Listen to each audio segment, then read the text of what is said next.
أعوذ بالله من الشيطان الرجيم بسم الله الرحمن الرحيم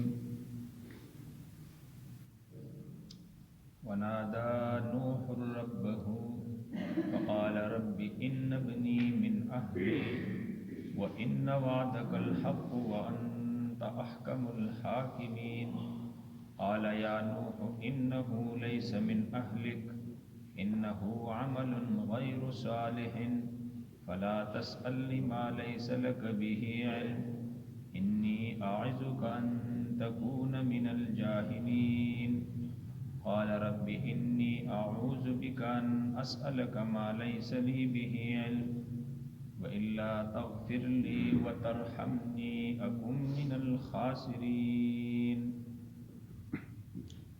ونادى اور پکارا نوح ربہ نوح علیہ السلام نے اپنے رب کو فقال ربی کہنے لگا اے میرے ربا ان ابنی بے شک میرا بیٹا من اہلی میرے اہل میں سے ہے وَإِنَّ وَعْدَكَ الْحَقُّ اور بے شک تیرا وعدہ بھی سچا ہے وَأَنْتَ أَحْكَمُ الْحَاكِمِينَ اور بے شک وَأَنْتَ أَحْكَمُ الْحَاكِمِينَ اور تو سب سے بڑا فیصلہ کرنے والا ہے قال یا نوح اللہ نے کہا اے نوح انہ لیس من اہلک بے شک وہ تیرا اہل میں سے نہیں ہے انہ عمل غیر صالح بے شک اس کا عمل اچھا نہیں ہے فلا تسألنی پس تو سوال نہ کر ما اس کے بارے میں لیس لک بہ علم جس کا تجھے علم نہ ہو انی اعظک بے شک میں تجھے نصیحت کرتا ہوں ان تکون من الجاہلین کہ نہ ہو تو جاہلوں میں سے قالت نوح علیہ السلام نے کہا ربی اے میرے ربا انی اعوذ بکا بے شک میں تجھ سے پناہ چاہتا ہوں ان اسألک ما لیس لی بہ علم اس کے بارے میں جس کا میں نے تجھ سے سوال کیا ما لیس لی بہ علم اور اس کا مجھے کوئی علم نہیں تھا وَإِلَّا تَغْفِرْ لِي وَتَرْحَمْنِي اگر تو نے مجھے معاف نہیں کیا میری مغفرت نہیں کی وَتَرْحَمْنِي اور تو نے میرے اوپر رحم نہیں کی اَكُن مِّنَ الْخَاسِرِينَ تو میں ہو جاؤں گا خسارہ اٹھانے والوں میں سے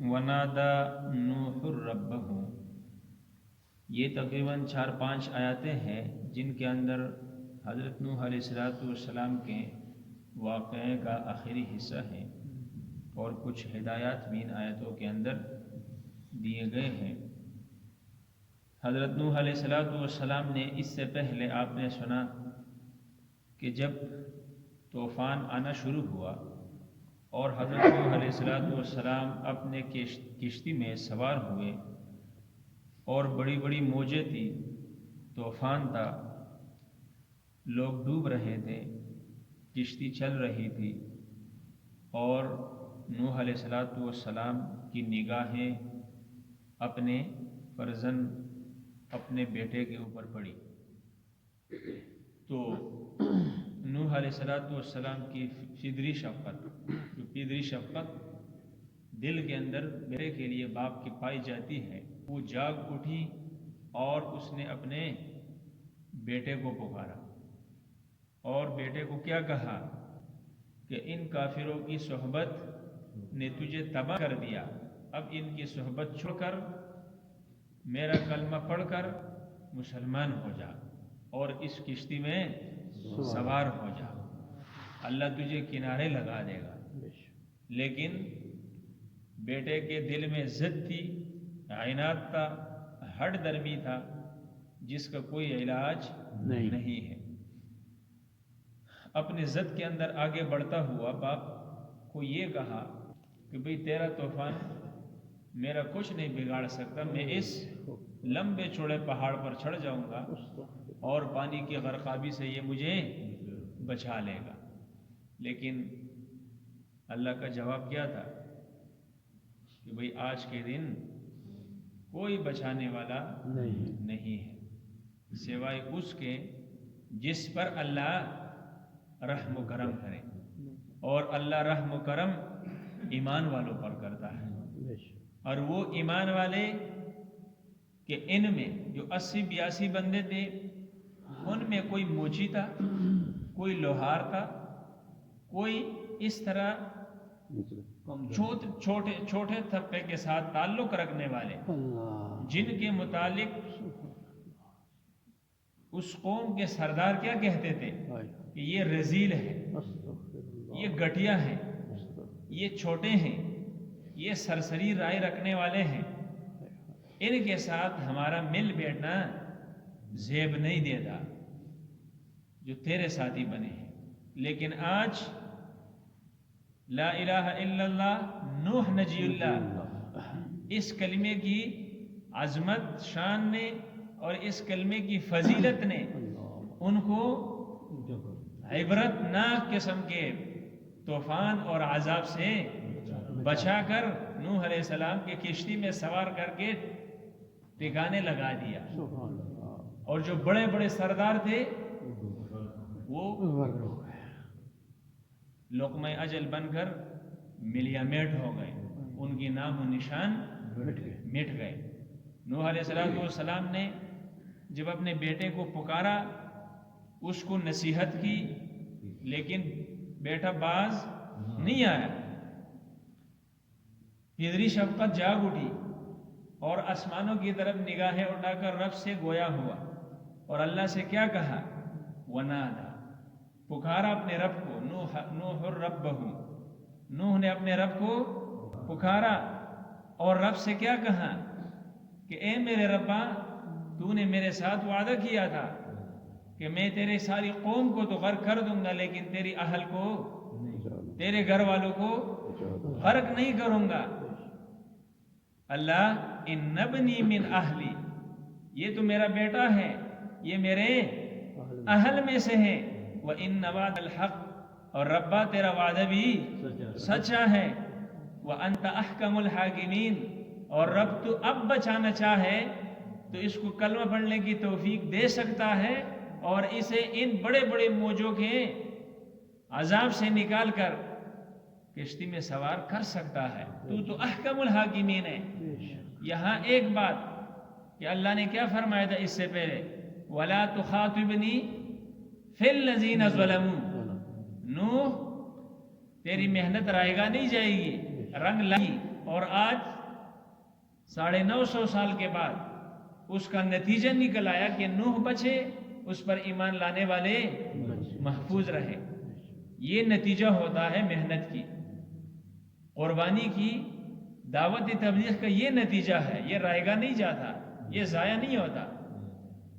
جو 80-82 950 سال کی محنت بچ گئی، اس سے دنیا بڑھ گئی، اور جو لاکھوں اور کروڑوں کے حساب سے تھے وہ مٹ گئے، ان کے نام و نشان مٹ گئے۔ تو حضرت نوح علیہ السلام اس کی منافقت سے یہ سمجھتے تھے، اپنے بیٹے کی منافقت یہ تھی کہ ان کے صحبت کافروں کے ساتھ ہی۔ عین اسی وقت تک نوح علیہ السلام نہیں سمجھتے تھے کہ میرا بیٹا پکا کافر ہے، منافق ہو سکتا ہے، کچھ دل میں رنجشیں ہو سکتی ہے، لیکن یہ کافر نہیں ہے۔ ان کی صحبت نے ان کو مار دیا۔ ہو سکتا ہے اللہ تعالیٰ اس کی رنجشیں درگزر کر کے انہیں آج میرے ساتھ کشتی میں سوار کر دے، لیکن رب نے کہا کہ نوح، میں نے تجھے بتایا نہیں تھا کہ تو ان ظالموں کے بارے میں مجھ سے خطاب نہیں کرو گے، مجھ سے سوال، مجھ سے دعا نہیں مانگو گے؟ کیوں؟ اللہ نے کہا قال یا نوح انہ لیس من اہلک، نوح جو تو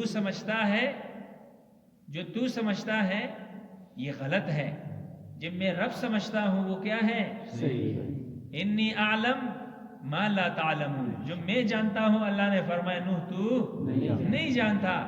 انہ لیس من اہلک، یہ بیٹا تیرا ضرور ہے، لیکن سب سے اول، سب سے مقدم رشتہ وہ اسلام کا ہے، وہ دین کا ہے، جب دین نہیں رہتا تو امام الانبیاء سب سے بڑا پیغمبر ہے، محمد الرسول اللہ سے بڑا پیغمبر صلی اللہ علیہ وسلم کوئی نہیں ہے۔ وہ اپنی بیٹی کو کوہ صفا پر چڑھ کر اپنے خاندان والوں کے ساتھ ساتھ مخاطب کر کے کیا کہتے ہیں؟ اے میری لخت جگر،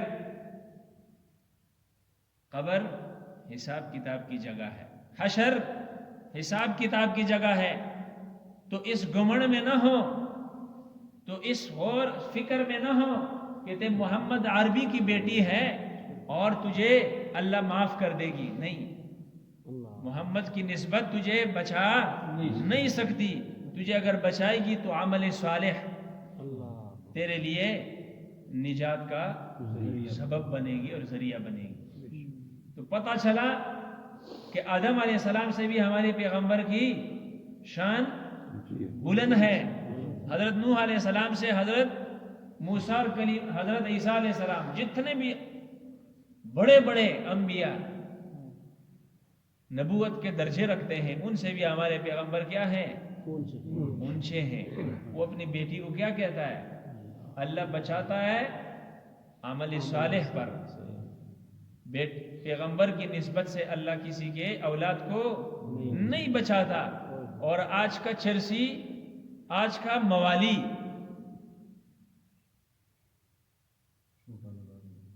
مزار پر بیٹھ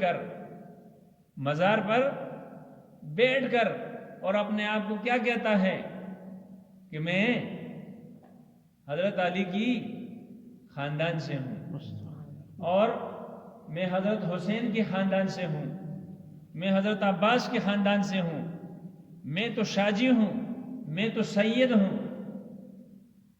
ایسی سیدوں پر اللہ کی لعنت برستی ہے جو امام الانبیاء کی سنت کو چھوڑ دے اور اس کے نواسوں کی سنت کو چھوڑ دے، اس کے داماد کی سنتوں کو چھوڑ کر وہاں سوٹے کھائیں، وہاں نشے کریں، وہاں بنگڑے ڈالے، وہاں کیا کچھ خرافات اور گناہ کے کام کرتا جائیں، اور اپنے آپ کو، یہ دھوکہ ہے، اپنے آپ کو قریش خاندان میں سمجھ کر کہ میں بہت بڑے خاندان کے ساتھ میری نسبت ہے، نہیں بچ سکتا ہے، یہ دھوکہ ہے دنیا کی۔ بہرحال اللہ نے کہا انہو لیس من اہلک، اس لیے کہ یہ تیرے اہل میں سے کیوں نہیں ہے؟ انہو عمل غیر صالح، اس کے عمل درست نہیں ہے، اس کے عمل اچھے نہیں ہے، اس کے عمل ٹھیک نہیں ہے۔ جب عمل ٹھیک نہ ہوا تو انسان کی آخرت برباد ہو گئی۔ عمل پر مبنی ہے نا۔ آپ نے حدیث سنا ہے کہ 3 چیزیں میت کے ساتھ قبر تک جاتی ہے، مردے کے ساتھ 3 چیزیں جاتی ہیں، ایک مال ہے، ایک ورثہ ہے، اور ایک عمل ہے۔ عمل نیچے قبر تک، قبر کے اندر جاتی ہے، اس کے ورثہ لوٹ کر اور اس کا مال لوٹ کر واپس آتا ہے۔ یہ ایک چیز قبر میں رہتی ہے، اور اسی کے ساتھ بندے سے حساب کتاب کیا جاتا ہے۔ اللہ گناہوں سے، بڑیوں سے ہم سب کی حفاظت فرمائے۔ انہو عمل غیر صالح، میرے اس کا عمل ٹھیک نہیں ہے۔ جب عمل ٹھیک نہیں ہوا تو آپ دیکھو، یہ نوح علیہ السلام کے بیٹے ضرور ہیں، لیکن عمل نے، کفر نے، شرک نے، نفاق نے، گناہ نے، نافرمانی نے اسے نبی سے جدا کر دیا۔ دیکھو نہیں بچایا، اللہ نے نہیں بچایا، صاف صاف بتا دیا۔ بچائے گا تو عمل صالح بچائے گا، بچائے گا تو ایمان بچائے گا، بچائے گا تو تقوی انسان کو بچائے گا۔ فلا تسألنی، اللہ نے فرمایا آپ سوال نہ کر میرے نو، ما لیس لی بہ علم، جس کا تجھے کوئی علم نہ ہو۔ آپ کو میں نے منع نہیں کیا تھا۔ تو حضرت نوح علیہ السلام اپنی یہ لغزش قیامت والے دن اللہ کے سامنے یاد کرائیں گے۔ کیوں؟ آپ نے سنا ہے کہ بھئی محشر میں لوگ آدم علیہ السلام کے پاس جائیں گے کہ اللہ سے دعا کر کے اللہ حساب کتاب شروع کر دے۔ وہ کیا کہے گا؟ نوح کے پاس چلے جائیں۔ جب یہ ساری دنیا نوح کے پاس آئے گی تو نوح علیہ السلام کیا کہیں گے؟ یار مجھ سے دنیا میں ایک لغزش ہوئی تھی، اللہ نے مجھے منع کیا تھا اور میں نے باوجود اس کے اپنے بیٹے کے بارے میں رب سے دعا کی، جبکہ اللہ نے مجھے منع کیا تھا اور مجھے علم نہیں تھا اپنے بیٹے کے بارے۔ یہ لغزش ہوئی اب اس لغزش کی وجہ سے میں اللہ کے سامنے کچھ بھی نہیں بول سکتا. اتنا بولوں گا کہ یا ربی نفسی نفسی، اللہ آج میری حفاظت فرما، میری جان کو بچا لے. اتنا بول سکتا ہوں تمہارے بارے میں رب سے کچھ بھی. یہ اللہ حضرت نوح علیہ السلام وہاں بھی پیش کریں گے. تو کہا انہو ولا تسألنی ما لیس لی بہ علم انی اعظک ان تکون من الجاہلین. اللہ نے فرمایا میرے نوح میں تجھے نصیحت کرتا ہوں کہ تو نہ ہو جاہلوں میں سے، یعنی جس کا تجھے علم نہ ہو. پتہ چلا ہمیں یہ سبق دی گئی کہ بھئی تجھے ایک مسئلے کے بارے میں پتہ ہی نہیں ہے اور تو بڑا مفتی بن کے مسئلے بتاتا ہے، تو جاہل بنتا ہے نا. اللہ نے کہا ایسا نہ کرو، اس ایک چیز کے بارے میں علم ہی نہیں ہے تو وہاں خاموشی عبادت ہے، وہاں خاموشی عبادت ہے. تو کہا رب، نوح علیہ السلام کو جب پتہ چلا تو کیا کہا؟ رب انی اعوذ بک، اللہ میں پناہ مانگتا ہوں تیری عذاب سے، تیری پکڑ سے، تیری اللہ تیری ناراضگی سے میں پناہ چاہتا ہوں. ان اسألک ما لیس لی بہ علم، اس وجہ سے میں پناہ مانگتا ہوں کہ اللہ جس چیز کا مجھے علم نہیں تھا اور میں نے تجھ سے سوال کیا، اس کے بارے میں مجھے علم نہیں تھا، میں نے آپ سے سوال کیا. اللہ میں آپ کی پکڑ سے، آپ کے عذاب سے پناہ میں آتا ہوں. وَإِلَّا تَغْفِرْ لِي، اللہ اگر تو نے میری مغفرت نہ کی، وَتَرْحَمْنِي، اور تو نے میرے اوپر کرم نوازی نہیں فرمائی، رحم نہیں فرمائی، اکم من الخاسرین. پیغمبر کیا کہتا ہے؟ میں بڑے خسارہ پڑنے والوں میں سے میں بھی شامل ہو جاؤں. تو اللہ تعالیٰ کو یاد کرنا چاہیے، اللہ تعالیٰ کو ہر وقت، ہر لمحے، ہر حال میں یاد کرنا چاہیے. اور سونے سے پہلے اپنا محاسبہ کرنا چاہیے، اپنے دن بھر کے لمحات پر غور کرنا چاہیے کہ آج کے دن میں نے کون سے اچھے اعمال کیے، کتنے میں نے اچھے اعمال کیے، کتنے مجھ سے گناہ ہوئے. اپنا محاسبہ اس وقت سے پہلے کہ بھئی ہمارا حساب کیا جائے، ہم سے حساب لیا جائے، اس سے پہلے ہر بندے کو اپنا محاسبہ کرنا چاہیے. اللہ تعالیٰ عمل کی توفیق نصیب فرمائے.